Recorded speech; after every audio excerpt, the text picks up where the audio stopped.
وأفضل التحية والسلام على نبينا نبي الرحمة أبي القاسم محمد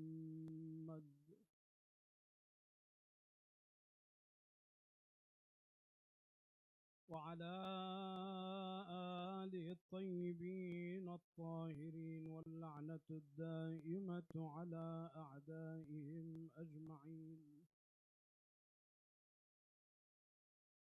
صلى الله عليك يا مولاي وابن مولاي يا أبا عبد الله الحسين،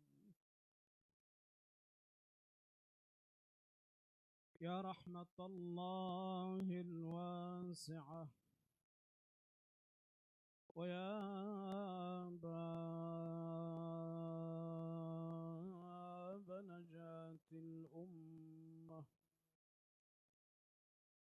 غريب يا مظلوم يا عطشان كربلاء، ما خاب والله من تمسك بكم، وأمنا من لجأ إليكم. يا ليتنا كنا معكم فنفوز والله فوزا عظيما.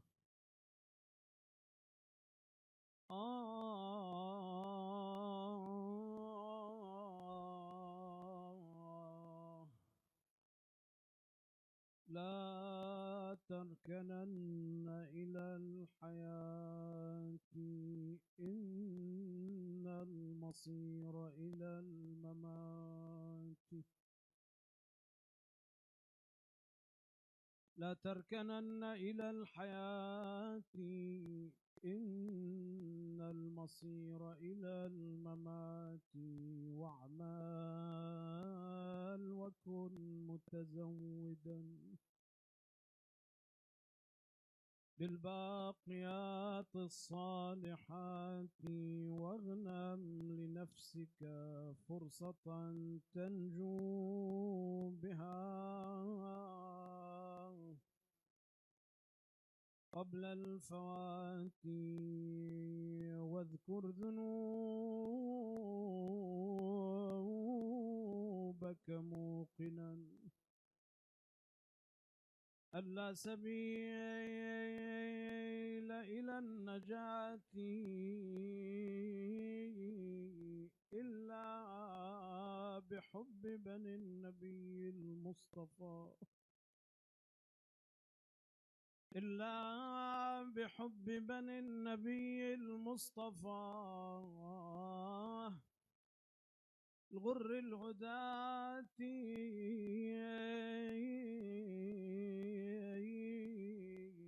جار الزمان عليهم فرماهم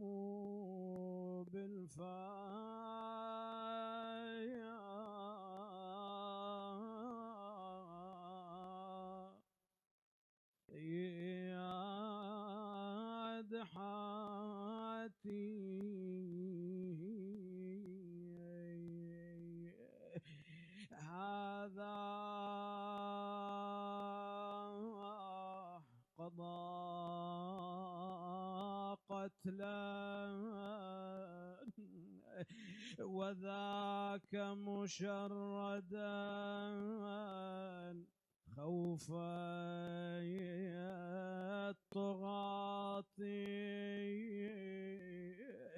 بعض بطيبة والغري، وبعض بالفرات، والقاسم بن المجتبى حلو الشمائل والصفات. حناؤه دم راسه والشمع أطراف القناة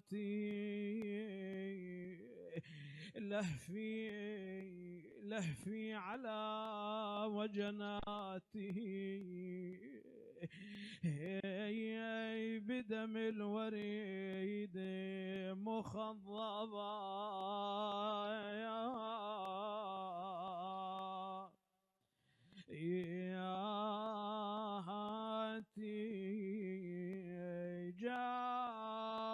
جاء به الحسين لخيم النساء الثاكلات فخرجن ربات الحجال لاطمات جاب ومدد ما بين اخوته بكعدهم يا ويلي وهم موتى بس ما سمعن النسوان صوته يا اجت رملة تصيح الله اكبر يا والله اجت رملة تصيح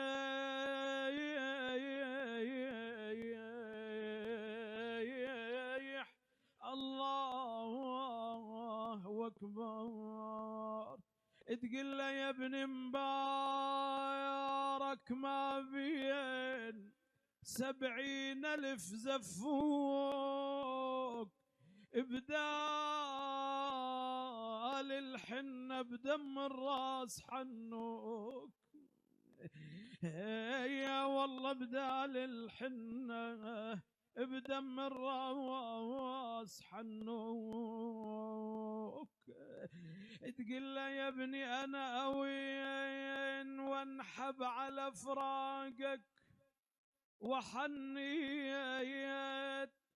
وحنيت وطويت ضلوعي من بعدك ساعد الله قلبها وهي ترى ولدها بعمر الشباب لم يبلغ الحلم شهيدا بين يدي أبي عبد الله يا ابني أنا أوين وانحب على فراقك وحنيت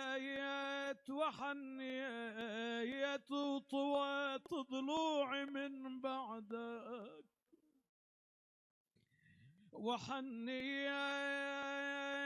وحنيت أنا مزجت دمومك بدمعي وحنيت يمينك والزفاف على المنية يا يمينك والزفاف على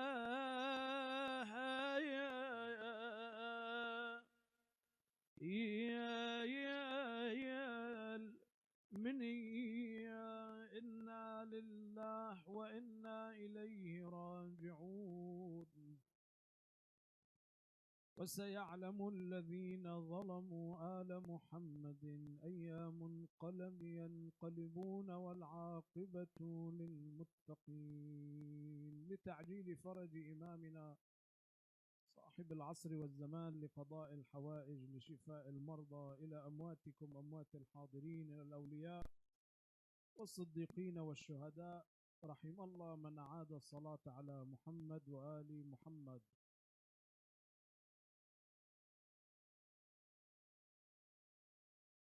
القاسم بن الصبط صبط محمد نجم به كل الشبيبة تهتدي أكرم به من أشوس أم الوغى ولدته حيث نظيره لم يولد هو سليل تلك العترة الطاهرة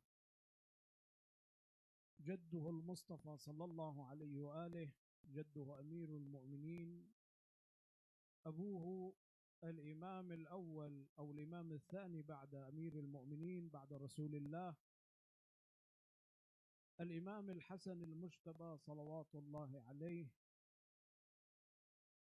وله في كربلاء أبناء، ومنهم القاسم سلام الله عليه، كان في هذا العمر ويحمل في قلبه معاني الإيمان والإيثار والتضحية.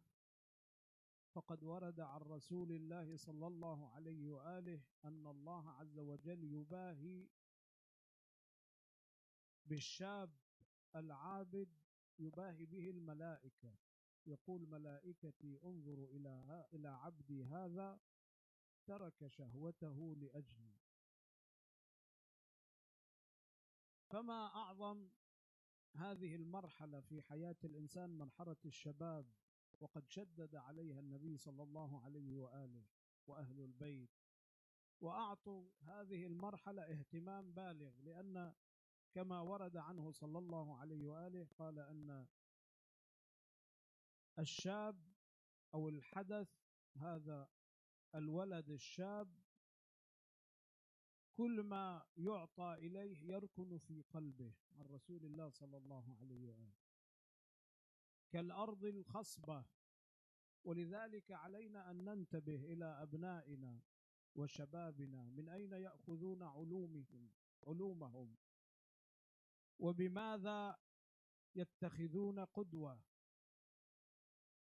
هل يتخذون من المشاهير الذين لا علاقة لهم بالدين والمبادئ قدوة، أو من القاسم بن الحسن المجتبى سلام الله عليه من علي الأكبر، أو كما أوصى أهل البيت صلوات الله عليهم بأن ينظر الإنسان إلى ولده وكيف يغذيه، كما يغذيه طعاما كيف يغذيه علما وإيمانا. فهذه مرحلة الشباب، ومن شب على شيء شاب عليه، مرحلة مهمة في حياة الإنسان. لذلك كان النبي صلى الله عليه وآله يعطي الشباب اهتماما خاص، وقد أرسل مرة من المرات وولى على ذلك الجيش أسامة في 18 من عمره، بل وصل الأمر إلى أنه لعن المتخلفين عن جيشه. فالقضية ليست بالعمر بقدر ما هي بالمبدأ والإيمان والعقيدة. القاسم بن الحسن سلام الله عليه سطر أعلى معاني العقيدة على صغر سنه. يسأله عمه الحسين عليه السلام: كيف تجد الشهادة بين يدي؟ قال: يا عم، أحلى من العسل.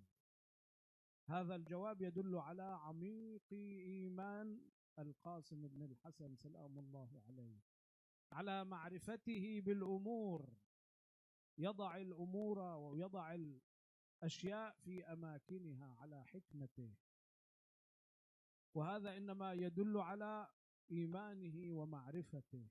نعم، نسأل الله عز وجل أن يوفقنا وإياكم لطاعة أولي الأمر، وأن نكون مع إمام زماننا كما كان القاسم سلام الله عليه، له هو قدوة لنا ولكل الأجيال.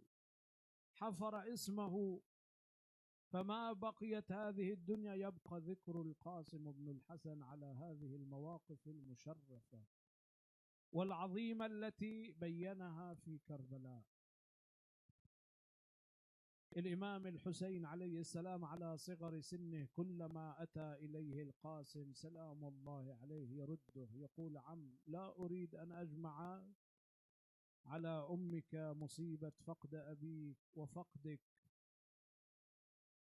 هنا القاسم سلام الله عليه ذهب محزونا إلى مكانه، إلى خيمته. ماذا يفعل؟ تذكر أن أباه الحسن سلام الله عليه أعطاه شيئا، قال: لا تفتحه إلا إذا نزل بك الغم والهم. القاسم فتح تلك الرسالة وإذا بها من الحسن المجتبى سلام الله عليه: أبا عبد الله، ائذن لولد القاسم أن يبرز بين يديك. جاء القاسم إلى عمه: عم يا حسين، ما عاد عندك عذر تمنعني. هذه رسالة من أبي الحسن سلام الله عليه، فتحها إمامنا الحسين، قرأ فيها ما كتب فبكى ونادى وأخاه وحسناه بني يعز علي على هذا، على صغر سنك أن أرسلك إلى هؤلاء القوم بعدا لقوم قتلوك وما أجرأهم على حرمة جدك وأبيك. نعم. قال أخي زينب ائتيني بصندوق أبي محمد الحسن المجتبى، فأخرج عمامة الحسن وأخرج سيفه وشيئا من ثيابه، ألبسه العمامة وأرخى له ذؤوبتان على كتفيه، ثم نادى يا زينب يا رملة يا أم كلثوم يا سكينة هلموا وودعوا القاسم. فأقبلنا هاي تنادي وولدا، تلك تنادي وصغيرة، هاي تنادي وابن أخاه، لزمة تركاب سكينة وعمته بحلقة تشم، ومن الخيام مهضومة طلعت تنادي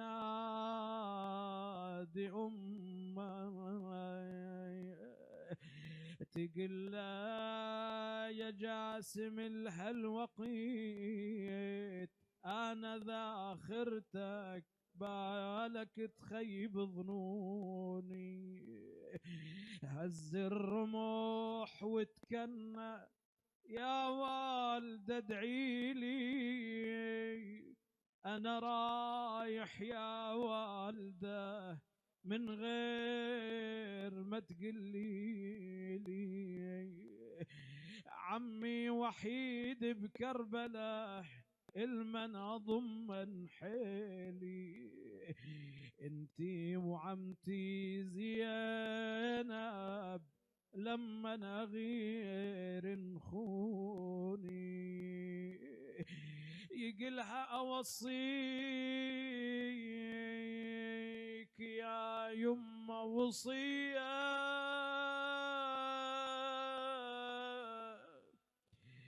أوصيك يا يمه وصية، بالله ترد جوابي شبان لو شفتيهم، بالله اتذكر شبابي انا محروم من شم الهوى من دون كل اصحابي، عطشان انا يا والده وقت الشريب ذكريني، ودعهم وبرز سلام الله عليه يضرب يمينا ويسارا وهو يقول إن تنكروني فأنا نجل الحسن صبط النبي المصطفى والمؤتمن، هذا حسين كالأسير المرتهن بين أناس لا سقوا صوب المزون. يقول حميد خرج إلى المعركة شاب وجهه كفلقة القمر، صار يضرب يمينا ويسارا إلى أن قتل منهم مقتلة عظيمة. أجركم الله. عمر بن سعيد قال والله لأثكلن به أمه وعمه، قالوا له أوما يكفيك أنهم احتوشوه من كل جانب؟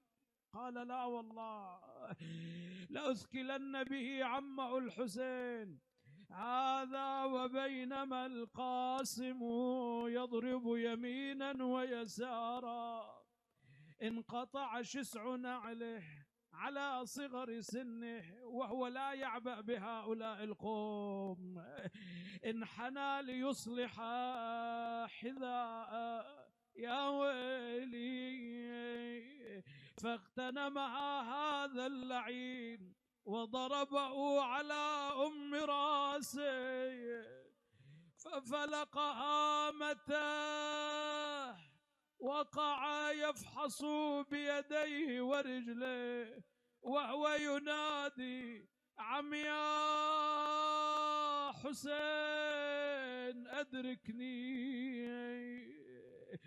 سمعه أبو عبد الله، خرج أول ما فعله قتل قاتل القاسم ثم أتى إليه ينادي يعز على عمك أن تدعوه فلا يجيبك أو يجيبك فلا يعينك أو يعينك فلا يغني عنك. بناي إن خصمهم يوم القيامة جدك وأبوك. يا ويلي، جلس بجنبه رأى على تلك الحال الراس مفضوح مقطع بالسيوف إربا إربا، بك وناداه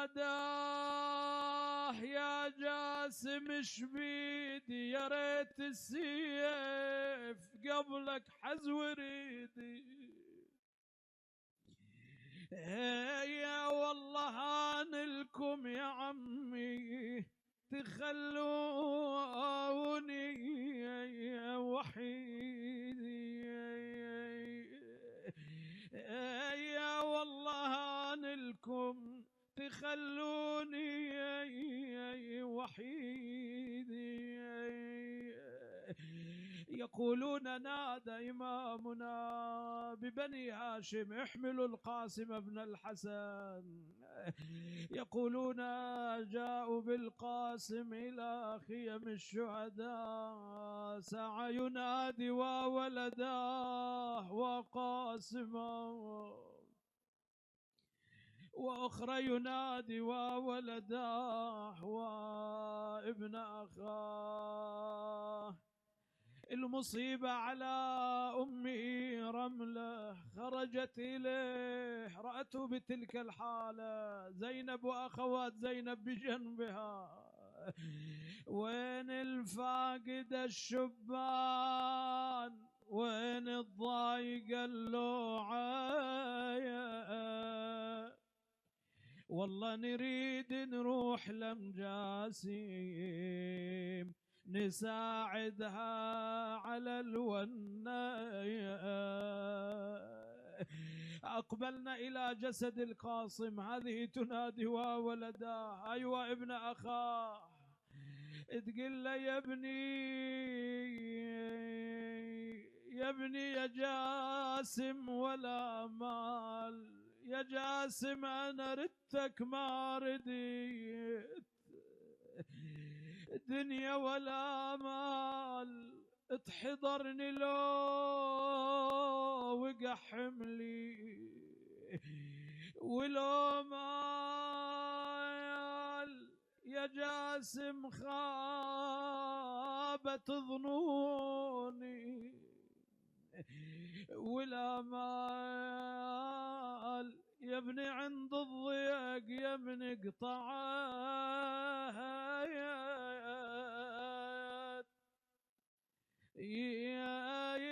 يا تبيات،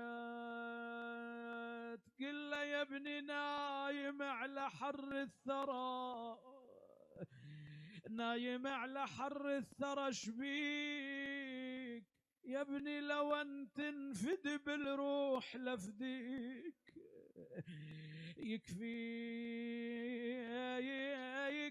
يكفيك فخر ومجد، يكفيك عمك العباس اليوم يبكيك. يا والله عمك العباس اليوم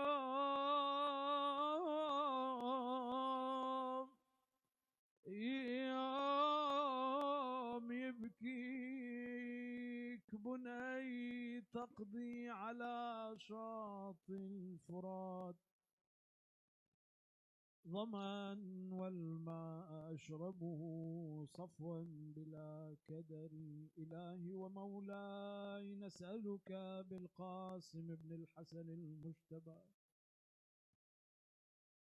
بمحمد وآله بفاطمة وأبيها وبعلها وبنيها والسر المستودع فيها. يا الله احفظ شبابنا ثبتهم على دينك. اللهم يسر أمورنا اقضي حوائجنا شافي مرضانا ارحم أمواتنا أموات الحاضرين. يا الله اللهم عجل لوليك الفرج اجعلنا من أنصاره وأعوانه المستشهدين بين يديه. اللهم كن الحجة ابن الحسن صلواتك عليه وعلى في هذه الساعة وفي كل ساعة وليا وحافظا وقائدا وناصرا ودليلا وعينا حتى تسكنه أرضك طوعا وتمتعه فيها طويلا برحمتك يا أرحم الراحمين. اللهم اغفر به ذنوبنا اقض به حوائجنا شاف به مرضانا لا سيما المرضى المعينين. اللهم صل على محمد وآله. اللهم لا تخرجنا من الدنيا حتى ترضى عنا بولايتهم. اللهم نهدي ثواب ما قرنا لأمواتنا ولأموات الحاضرين من مات على الإيمان أموات المقيمين والمؤسسين والباذلين جميعا إلى الأولياء والصديقين والشهداء. رحم الله من أعاد المباركة الفاتحة مسبوقة بالصلاة على محمد وآل محمد.